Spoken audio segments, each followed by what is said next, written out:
Kwanza naweza nikasema ndani ya sajili ambazo tumezifanya katika kipindi hiki kifupi tangia tuanze kutambulisha wachezaji wa kimataifa, naweza nikasema ni kufuru. Tena naweza nikasema sio kusajili tena, imekuwa ni sifa.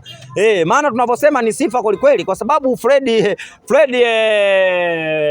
anaitwa Fred Ngoma, lazima tuwapige sana ngoma sana safari hii. Wewe ukiangalia yule mwamba yule, moja kati ya sehemu ambayo ilikuwa tunachatafe, maana ni eneo lile la kiungo ile. Maana eneo la kiungo nakwambia ni sehemu ambayo unamilikiwa mpira kwa muda mrefu. Sasa tunaamua kuchukua namba 6 kwenda kukichafua pale kati, kusaidiana na kina Mudathiri haya, kusaidiana na kina Max pia Zingeli. Kuna viungo wengi kweli kweli pale kati, lakini wanasema kwenye swala la viungo mnaweza mkawa wengi, lakini inategemeana kwenye mazoezi. Unajua kocha mpaka anakwenda kukupa nafasi kwenye kosi cha kwanza, inategemeana kwenye mazoezi unajituma, na unapojituma kwenye mazoezi ndio unakwenda kupata kwenye nafasi ya kwanza.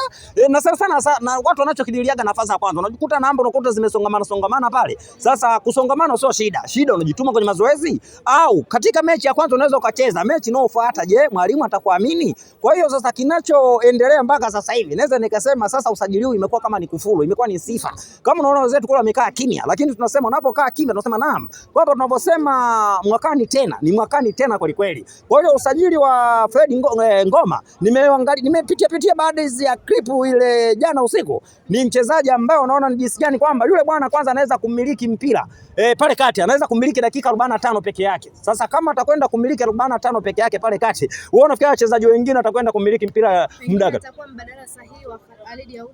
Yes. Unajua ndio maana nimekwambia mpira wa miguu kwanza una mambo ya kikatili. Maana kila mwana Yanga sasa mpaka sasa anajivunia usajili wa Fred Ngoma. Lakini nakumbusha hapa, maana mashabiki wengine unaweza kumkuta tunamsifia leo, mwisho siku kesho unaanza malalamiko. Labda niwakumbushe kitu. Mpira wa miguu kwanza una mambo ya kikatili. Unaweza kukuta mchezaji umemtoa huko alikotoka kafanya vizuri. Akija kwenye timu yako husika tena katoka nchi nyingine kuelekea nchi nyingine. Kutoka klabu nyingine kuelekea klabu nyingine. Katoka kwa kocha mwingine kuelekea kwa kocha mwingine. Unaweza kukuta kaja hapa kapotea. Unaona mpira wa miguu na mambo ya kikatili. Au unaweza kumchukua kwa alikotoka huko unaweza kukuta hajafanya vizuri, lakini akaja hapa akaenda mjini. Kwa mfano kama nani huyu ambaye amekwenda kumaliza na magoli yake 15. Huyu nani huyu? Nani huyu? Huyu wa kwetu sisi amemaliza na magoli 15. Alan Okello. Kwa mfano Alan Okello ukiangalia zile mechi za mwanzo zile, unaona watu walisema wao mmepigwa hamna mchezaji. Lakini unaona kwenye mechi hizi za mwishoni unaona kafanya vizuri. Tupu awe man the match, au unaweza nasema kwenye kinyang'anyiro kile kwenye kiatu cha Golden Name tupu akibeba ndio tupu. Kwa hiyo unaona jinsi gani kwamba walianza kutusema kwamba tumepigwa, lakini mwisho wa siku mwamba kaonyesha uwezo wake. Kinachotakiwa kwenye namba zinazofanana hasa kwenye eneo la viungo mpaka masteka, tumeona kwa masteka kule kuna watu wengi kweli kweli pale, ni miamba kweli kweli. Tunaona hata Clement Mzize tunaona karejea msimu wa 2025 Yanga ambao tunakwenda kwanza. Yanga ya safari hii, yani ungekuwa ni uwezo wangu mimi binafsi, yani ningehama Tanzania, ningeenda kushiriki Europa ama La Liga ama Bundesliga, kwa sababu wachezaji nilowaleta safari hii ndio kwenda kushiriki ligi kuu Tanzania bara kwa sababu ya Utanzania tu. Lakini nikisema nikiondoka mimi ligi yenyewe inakufa, yani kwa timu ikifika mbali zaidi ya CAF Champions League. Na hiyo ndo dhamira yetu, kwa sababu usajili wa safari hii tulichokizamilia kabisa ni kufika mbali kwenye mechi za kimataifa huko. Na safari hii kama umemwona kocha wetu Mangoba alipokuja tu, ajenda yake kubwa ajenda yake kubwa anakuambia yeye kwenye ligi ya Tanzania Yanga mmeshabeba hapo. Nikija kwenye klabu ya Yanga makombe yamejaa kwenye makabati mpaka limeenda upande kabati. Sasa dhamira yake kubwa anakuambia kwenye mechuano ya kimataifa kule ndo nyumbani. Kwa hiyo dhamira ya Mangoba pamoja na wachezaji wao wote unaona tunawasajili safari hii. Dhamira yetu msimu huu 2026-27, dhamira yetu tunataka tulete ligi ya mabingwa, na ndio tutakuwa timu ya kwanza kuleta kombe la ligi ya mabingwa. Hakuna timu ambayo ishawahi kuleta ligi ya mabingwa, na ndio maana yani kila mshabiki na mwanachama wa klabu ya Yanga mwenye kadi hai lazima akubaliane na mimi maneno naongea kwamba msimu huu 2026-27 tutakapoanza ligi ya mabingwa. Msimu uliopita unajua tumeishia tu makundi. Sasa safari hii nusu makundi tunayaona, robo finali tunaiona, nusu finali tunaiona, finali tunaiona, na hatimaye kombe la Golden Nusu naileta nyumbani, kwa sababu siwezi kusajili wachezaji wa mabilioni ya pesa afu niishia tu makundi ya robo final nusu. Safari hii ligi ya mabingwa tunaileta nyumbani. Nia tunaona sababu tuna kocha aliyekuwa bora, tuna uongozi uliokuwa bora, tuna wachezaji waliokuwa bora, ni quality ya wachezaji. Kwa hiyo tunaanza lini? Ngoja tuanze kwanza wiki ya Mwananchi. Baada ya wiki ya Mwananchi kutambulisha vifaa kina Shaulile pale, watu wanajiuliza Shaulile hajatua, atakuja, msiwe na pressure. Baada ya hapo tunakwenda tunamtwanga, anapiga kelele mtoto la mudi kwenye ngao ya jamii tarehe 12 visiwani Zanzibar pale. Tukirejea Dar es Salaam tuna mechi kama za kaza ligi kuu, na baada ya hapo na hisi mwezi wa 8 huo inaanza ligi ya mabingwa. Sasa hapo ndio tutakwenda kuonekana nani kasajili nani kaokota. Kuna watu wanaokotana katikati hapa, lakini sasa kuokotana kwao hatutaki lawama tarehe 12. Ila huko kwenye tarehe 12 huko mimi sipigi mahesabu yani. Tutegemee kuona uzi wa Young Africans ukimpita mtani.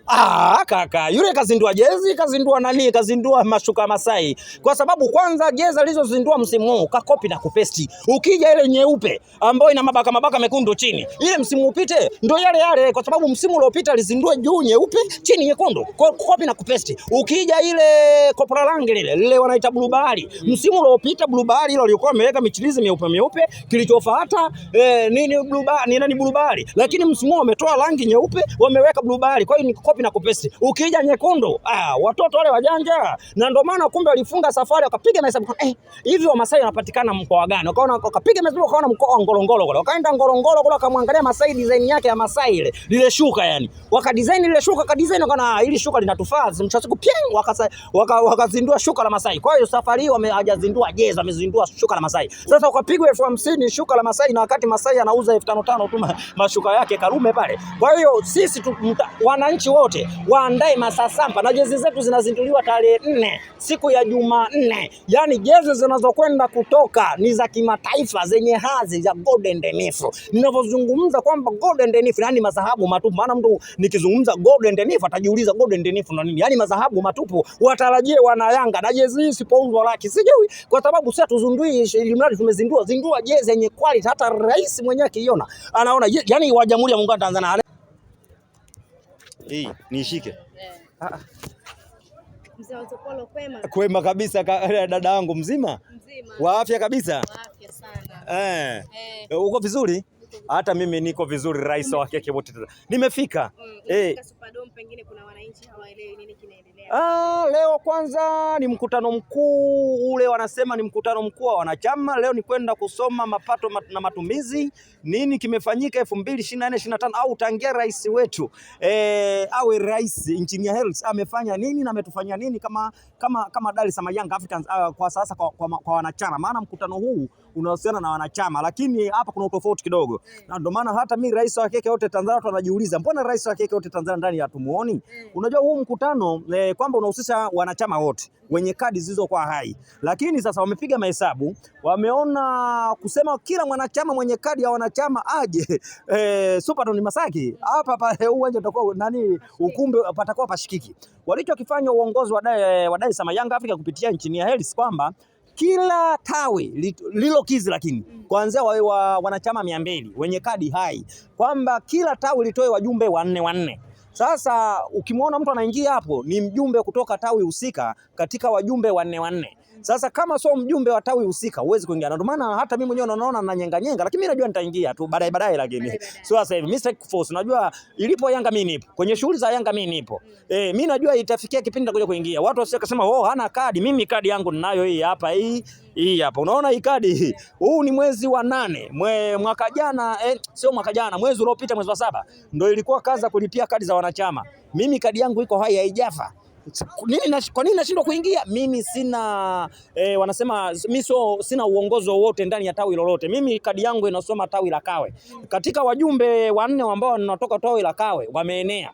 Kwa hiyo ndio maana unaniona mimi niko nje. Lakini mimi nasemaga kwenye shughuli za Yanga nimeingia sijaingia nimo, lakini katika swala hili ingekuwa labda kadi za ingekuwa kama mambo yale kuingia uwanjani muda mrefu, au kadi zile ambao wanasema kwenye shughuli za Yanga ambazo zinahusiana na mambo ya wanachama, ni ungeniona nipo ndani muda mrefu. Kwa hiyo mimi kwenye shughuli za Yanga ilipo na mimi nipo. Kwa hiyo huu ni mkutano mkuu wa wanachama 2024-2025, tunakwenda kusoma mapato na matumizi, nini Engineer Hersi kafanya na nini kinachoendelea. Na sasa mimi naona kuelekea msimu mpya 2024-2025, ukiachana na hilo kuna mambo mengi sana kufanya ndani ya klabu ya Yanga. Kwa mfano kama uwanja wa Kaunda pale, watu tetezi zimekuwa ni nyingi kweli kwamba uwanja ujengwe. Sasa leo ndio inakwenda kusomwa. Unajua kila kitu kinakwenda kutokana na mipango, kwamba inatengwa bajeti ya kwenda kujenga uwanja. Uwezi kwenda kukurupuka tu anajenga uwanja, bajeti ipo. Kwa leo ndio itakwenda kusomwa bajeti na matumizi ya kwenda kujenga uwanja wa Dar es Salaam Young Africans pale mitaa ya Kaunda. Kwa hiyo niwaambie mashabiki usije kaona kwenye TV huko kuna nini. Kwa hiyo leo ni mkutano mkuu wa wanachama, na wanachama wakina nani kama sisi. Lakini kwa nini tunashindwa kuingia? Mimi sio mjumbe kutoka kwenye matawi husika. Swala ndio hilo, na tukitoka hapa saa 4 inategemea na mkutano utaisha saa ngapi. Najua mkutano ukiisha safari inayoelekea sasa kwenda kule Katoro kwenye uzinduzi ya wiki ya mwananchi siku ya Jumapili, kwenda kuwaona kina Shalulile, kwenda kuwaona kama yule mchezaji Fredi Ngoma, wote tutawaona siku ya Jumapili. Sasa kama shabiki na mwanachama wa Yanga utakwenda kumuona Shalulile pale pamoja na Fredi Ngoma aliyosajiliwa siku ya jana usiku wa manane, yani saa 5. Ila mimi vigezo vya kuwa mwanachama wa klabu ya Yanga nimeenea, sema kasoro uongozi tu ndani ya matawi. Mimi sina uongozi ndani ya matawi, mimi ni mwanachama aliyokuwa hai, lakini ilipo Yanga nipo kwenye shughuli za Yanga nipo. Kama unavyoona na damshi tuko hapa Superdome Masaki, na mimi nimo nataka niweke historia, lakini mimi najua nitaingia tu. Suraia sijua nani Rais wa Jamhuri ya Muungano Mama Samia ananijua. Sembuse mtu baki lazima nijue mimi. Mzee wa Utopolo siku mmetambulisha namba 6 mpya, na huyu ni Fredi kutoka pale Congo Brazzaville. Usajili huu unazungumzia